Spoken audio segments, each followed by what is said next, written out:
welcome to episode 4 of the Going Solo podcast, the weekly podcast for solopreneurs who want to make life and business work for them and not the other way around, because it feels as though I work for my business sometimes. We don't want to do that. So as always, I am Knight Dutkewich. I am a corporate dropout turned business coach and someone who learned the extremely hard way what it actually takes to run a successful solo coaching business.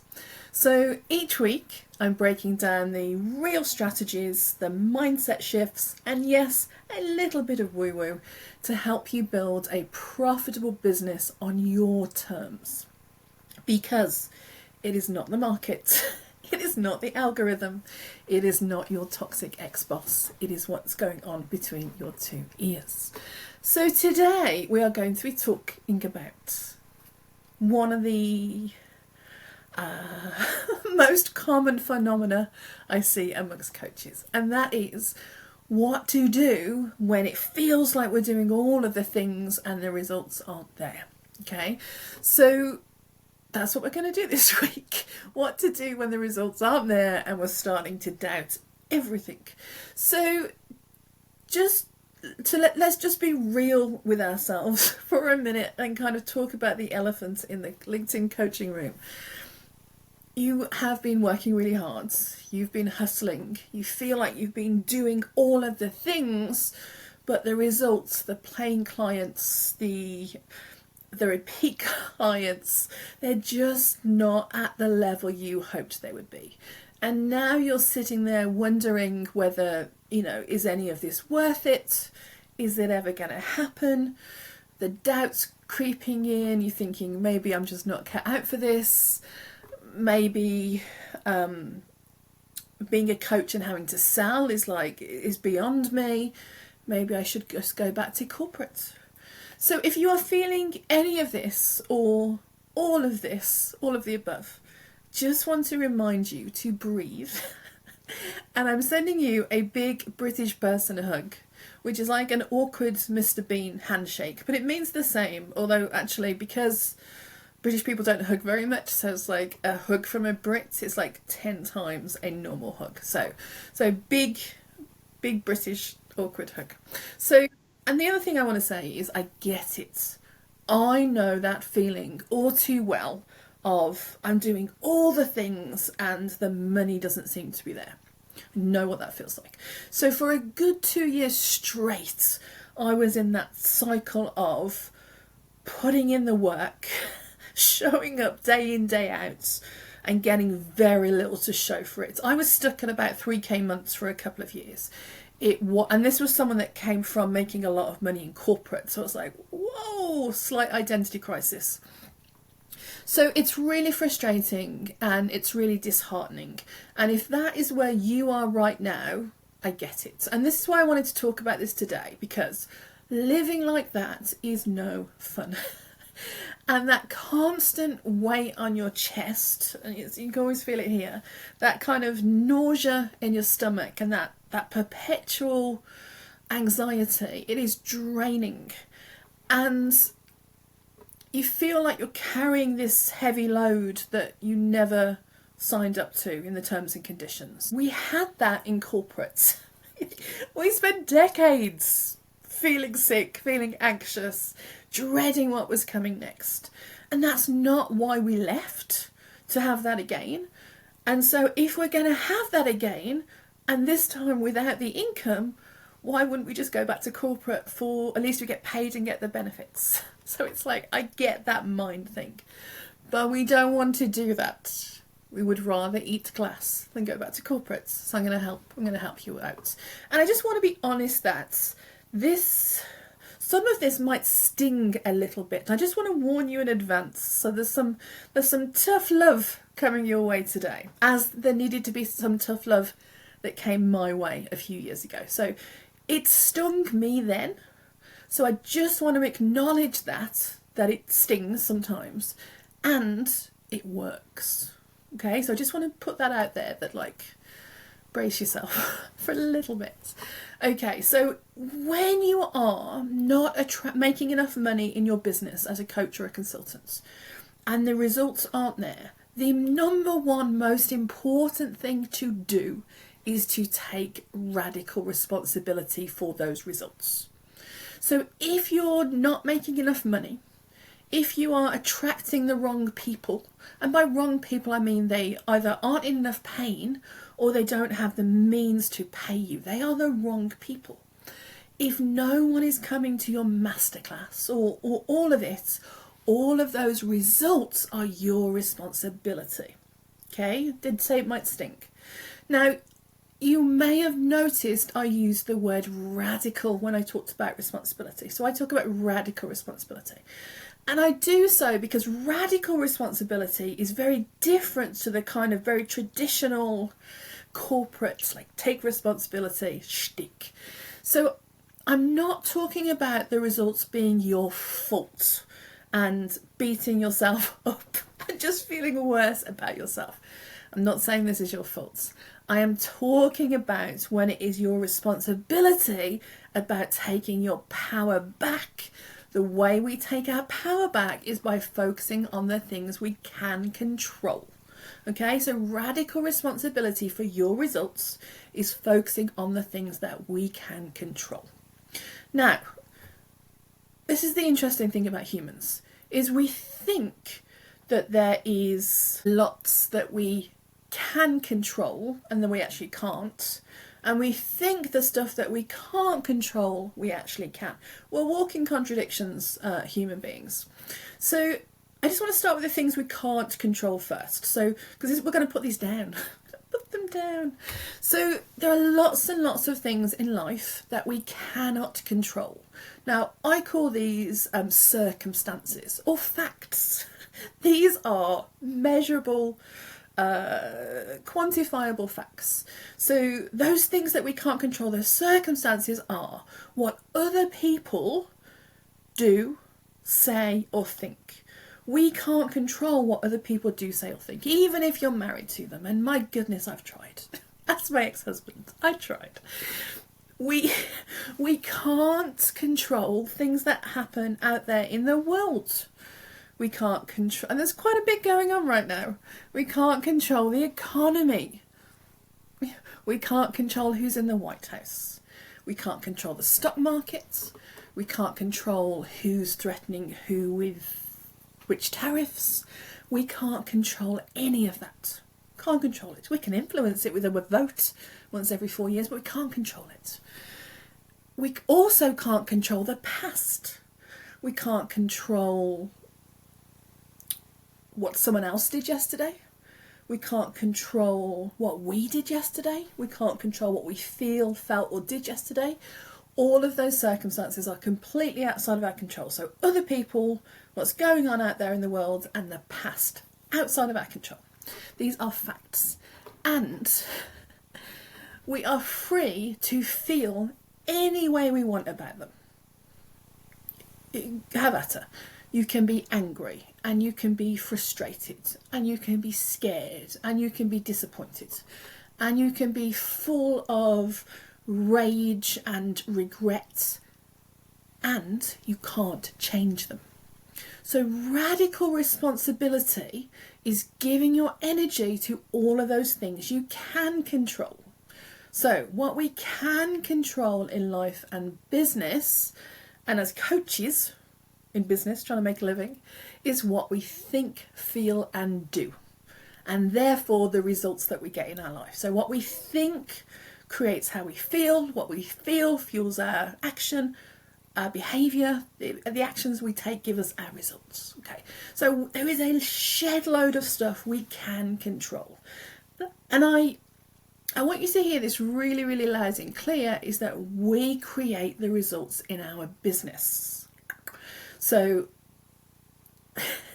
the good results, the bad results, the ugly results, it's all on us.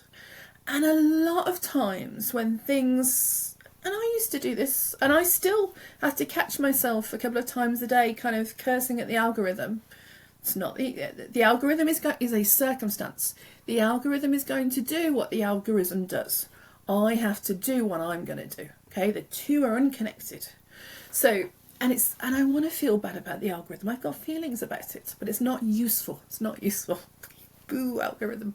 Okay, so we want to blame the markets. We want to blame the competition from those other coaches who've got really big audiences, and even when they post rubbish, it goes viral. We want to blame the economy, the market, or even ourselves. But here's the thing, blaming doesn't help our business grow, and it doesn't give us paying clients. So blaming ourselves or others doesn't make our business grow, and it doesn't make your bank balance grow. Okay, so what does make your business grow? Owning every single result in your business, good, bad or ugly, and looking at the actions you took that you could control to get there. Okay, so that's radical responsibility. So if you are not, and I'm just thinking about the problems I see from clients, if you are not hitting the sales targets you want, if you're not hitting the revenue goals you want, you can either say, oh, you know, it's a tough market, there's a lot of uncertainty at the moment. And is that true? Yes. Heck yes, there's a lot of uncertainty at the moment. And you are never going to run out of clients. There are 8 billion people in this world. There is enough money in the economy and people who need what you've got, who can pay for it. You are not going to run out of clients. Even if there is a recession, there will still be enough people with the money to pay you, as long as you are speaking to a small group of people in massive pain with the means to pay you. If you're not speaking to those people before a recession, you're not going to have any luck with them afterwards. So that needs to be a business model that's going on generally. Okay. So instead of kind of blaming it on the market or even worrying about what's going to happen with the market, you want to ask yourself, what actions did I take that led to those results? And this is the key to getting unstuck, for taking radical responsibility for the results that you're getting in your business, whether you expected them or not. Okay, so, and I have this conversation with people all the time, running a profitable coaching business on LinkedIn or a different social platform is simple. Running a profitable coaching business is simple. You have to do 3 things. You have to position yourself as the most obvious solution to a small group of people in massive pain with purchasing power. And the bit about being in massive pain is really, really important. This small group of people, and when I say small, I'm talking more than 250,000. There's enough. So they've got to be in massive pain. And they've got to have purchasing power. So I've had at least 3 conversations this week with coaches who are really, really good people. This is the other thing. Coaches are really, really good people. They want to make the world a better place. They want to make a contribution. They want to help people. It is a beautiful thing. Sometimes we feel as though the second we start charging money for those services, that it somehow cheapens the deal. So what I see is that coaches, particularly those that kind of help with anxiety and people to kind of increase their self-esteem, they find it really difficult to charge premium prices for what they do. So you need to, people are prepared to pay to get out of massive pain. Really, really important. You have to be focusing on people who are in massive pain. Not everybody is going to be able to work with you, and that's okay. Okay, so you've got to position yourself as the most obvious solution to a small group of people. You have to make that group of people confident enough in us as the coach, and just as importantly, if not more so, in them as the coachee, that they can achieve that, get out of that pain and achieve the transformation. Most of the time when people say no to coaching with me, I know it's because I'm confident I can get them out of the pain, because I've done it myself, I do it with clients all the time, so I'm cool, I know what I'm doing. When they say no, they're not confident it can work for them. They are not confident they are going to be able to control their thoughts, feelings and actions enough to get the results. So part of sales is really making sure that A, you're only working with people you think will be successful. That's really important. Morally as well, I think that's really important. And B, that you're working with people who have a medium level of confidence in their ability to get the transformation. Really, really important. You want to, people, it's not enough for people to trust you. You have to help them trust themselves before they will take out their credit card. Really important. And then the third thing about running a profitable coaching business is we have to bring it. So when people are clients, we have to bring the goods, be on our A game, so that the people that sign up to work with us get the best results possible. I've just spent this morning, we had a really small group for one of my, I've done like 3 group programs this morning, and it's like 12:30. So one of the group programs this morning, there was only one person there. So like we literally rolled up our sleeves, got to it, and worked on a piece of work that she'd been struggling with for a while and got a really good outcome. It's like, you've got to get in there and help people to get the results. So my clients' goals are my goals as well. So now I'm not responsible for them, but I feel I'm absolutely a member of the team. So when my clients want to earn 10, 15, 20 grand, 5 grand a month, whatever it is, I want them to do that as much as they do, because I want them to be vastly successful and go tell all of their friends and then bring those friends in as well. So really, really important that when you do get that client, you bring your A game. And even when you've done all of that, you need to be comfortable that when those 3 things have happened, you could have brought the best coaching, the best materials and process and workbook. You could have given the best support in the world. And the client's success requires them to take the action. And if they don't take the action, they won't get results. So it's not easy coaching people, because you're kind of really bringing them in and supporting them and also helping them to stand alone. The results are the client's responsibility. Okay? We've got a huge responsibility to bring it. They have to implement the actions. Really, really important. Okay, so most coaches are really, really good at number 3, the coaching piece. And they're not so good at positioning themselves as the most obvious solution, or helping people to trust them and themselves and the potential transformation enough to get out their credit card. Some people call that sales. I call it trust. Most coaches aren't so good at that. And we see sometimes some of the successful coaches on LinkedIn are, on the converse, really good at selling. And then when the clients sign up, not so good at the coaching and support part. And then you get a load of really disgruntled clients who then usually come my way, which is fantastic.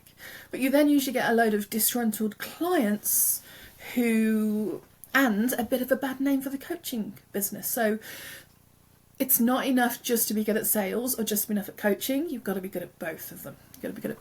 Okay. So if you are struggling to attract ideal clients who get out their credit cards and pay you, you need to put all of that stuff you can control, so thoughts, feelings and actions, to this. Now, we know, and there's something called Pareto's Principle, I'm sure you've all heard of, and that is that what the Pareto Principle says is that 20% of your effort will yield 20% of the result, basically. There's a whole thing, but basically that means 20% of the inputs produce 20% of the outputs. Pareto was a scientist, that was what it was based on.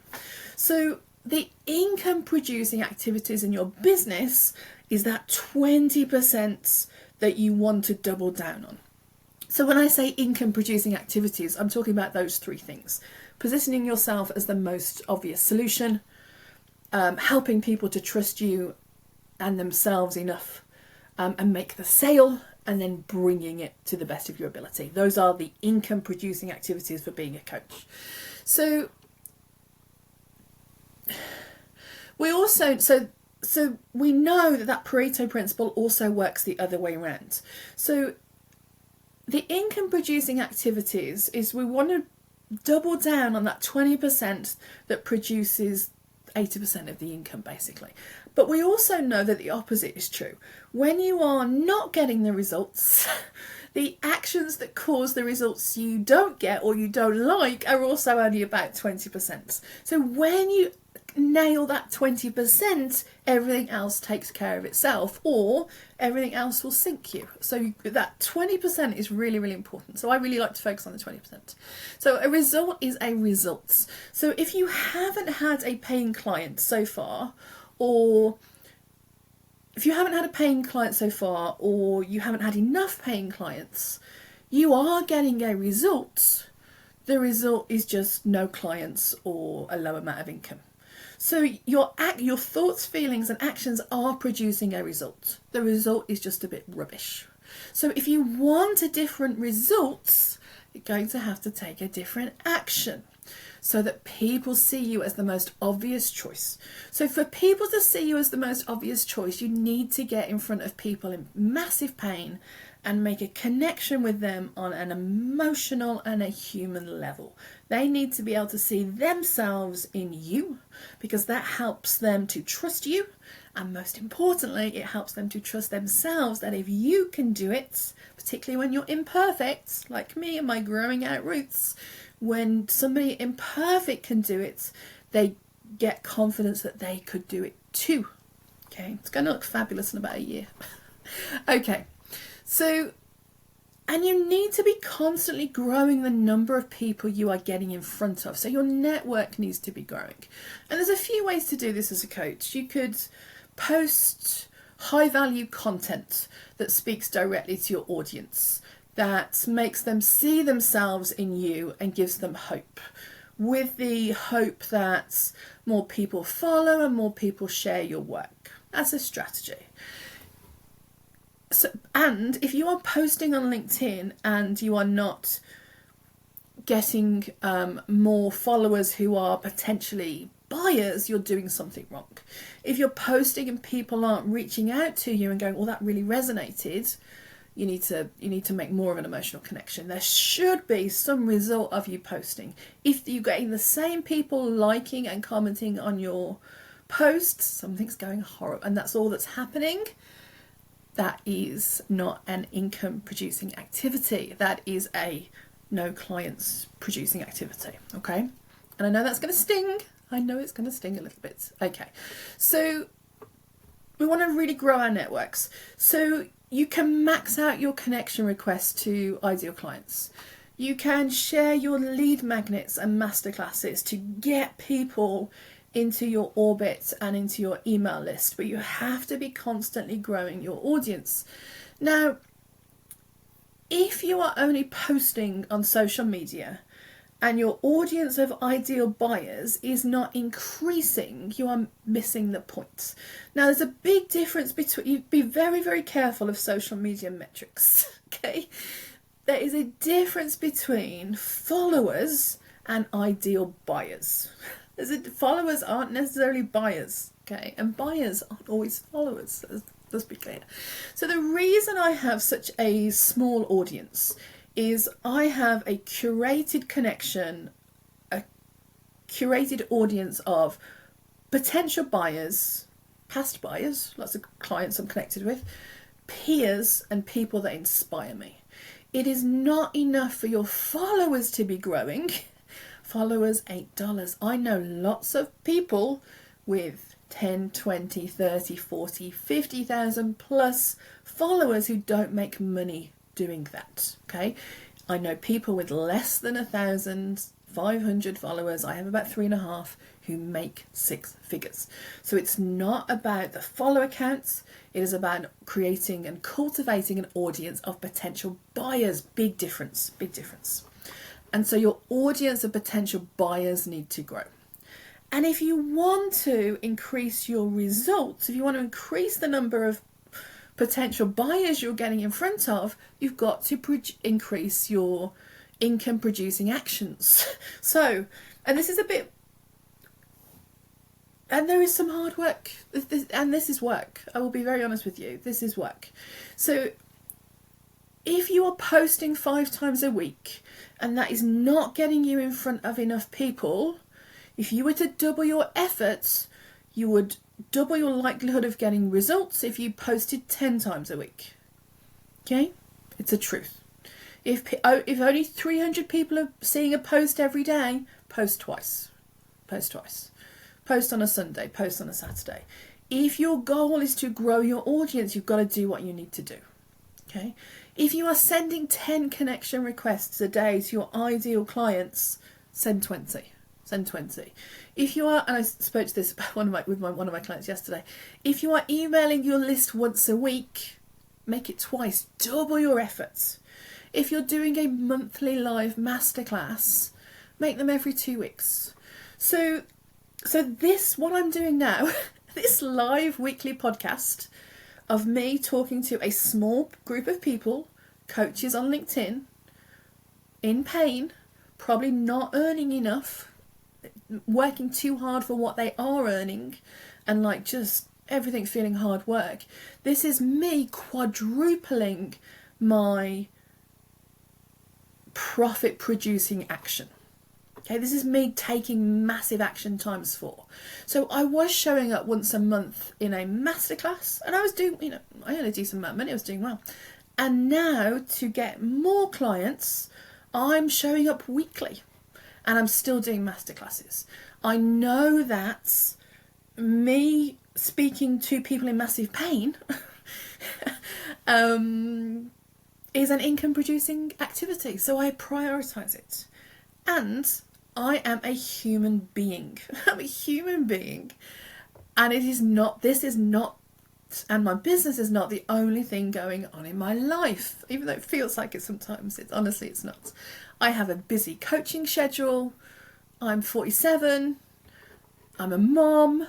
My brain doesn't want to go live every week at noon. It just doesn't. So without fail, 45 minutes before I go live, around 11:15 every Thursday, my brain gives me 100 reasons why I don't need to go live today. Today it was telling me that it was too cold. I was really cold in my office, okay, hence the sweater. It was too cold to go live. I look tired. There aren't enough, LinkedIn's really slow today and not enough people will see it. My brain doesn't want me to do it because evolution wants me to stay alive by saving energy, seeking pleasure and avoiding pain. My brain wants me to sit and read my book on the couch with a lovely plush blanket, a hot cup of tea and a custard cream, which is a type of cookie for our American friends. So my job is to schedule that noon appointment for the podcast every week, to write my script and to show up regardless. Okay? This podcast is an income producing activity. How do I know that? Because people listened, people booked sales calls, and people have bought. I know it is an income producing activity. So the great thing about knowing what the income producing activities are, and they're always the same, 3 things, is that when we can focus on that 20% of things that give us 80% of the results, we can be far more profitable and productive in a shorter amount of time.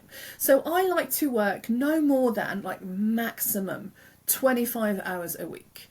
I've worked full-time since I was 18. I worked full-time through university. I'm good. I've done the 60-hour weeks are in my past and they are not coming back. I have no desire to work more than 25 hours a week. So I have to be really, really careful and deliberate about what I use those 25 hours for. So I know that this podcast is a profit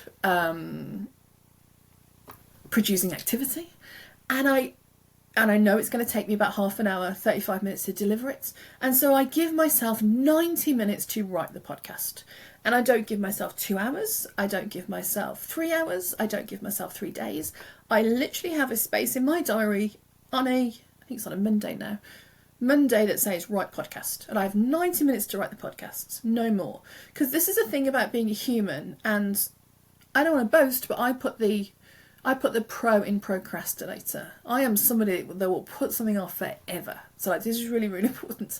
So we know as humans that the work expands to the amount of time allotted. There's a few studies out of Japan that prove this. So what that means is, if I have 90 minutes to produce this podcast or whatever I'm working on, or if I have 4 hours, it will take me 4 hours. If I have 90 minutes, it will take me 90 minutes.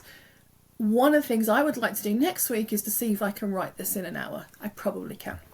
So it's really, really important to be as productive as possible, and get more done. And we know this is true. If you think about how quickly you can speed clean your house in the hour before someone comes round, it is amazing quite how quickly we can vacuum and clean the loos when the mother-in-law is en route.